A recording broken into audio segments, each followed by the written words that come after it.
रउआ लोग जानत तनी शिवरात्रि खाली उपवास रखे के दिन ना हवे।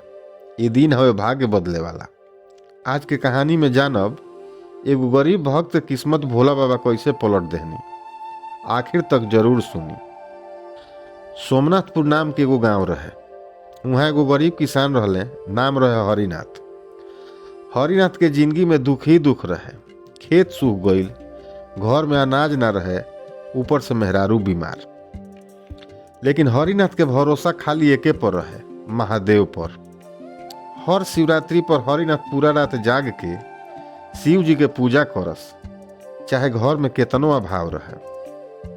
अब की शिवरात्रि पर हालत औरी खराब रहे। घर में दिया जलावे के तेल ना रहे। तबो हरिनाथ नदी किनारे से माटी के दिया बनौलन, फाटल पुरन कपड़ा से बाती, जल से शिवलिंग के धो के पूजा शुरू कैलन। रात के तीसरा पहर महादेव खुद साधु के रूप में आ गईनी।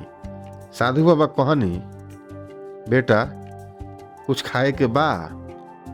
हरिनाथ हाथ जोड़ के कहलन, बाबा हम तो खुदे भूखे बानी, लेकिन रउआ के भूखे ना जाए दे। घर में एगो रोटी रखले बानी, उ रउआ खा ली। महादेव मुस्कुराइनी आ भावुक होके कहनी, मांगो बेटा, तारा का चाही?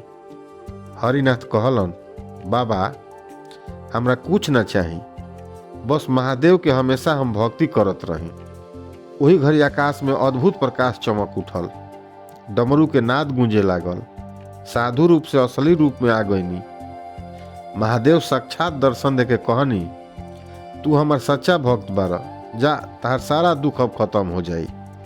सुबह हरिनाथ देखल खेत हरियर हो गईल, मेहरारू ठीक हो गईली, घर अनाज से भर गईल। लेकिन हरिनाथ के मन अब धन में ना, महादेव में लाग गईल।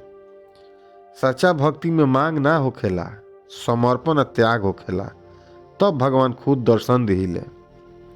जय भोलेनाथ, हर हर महादेव।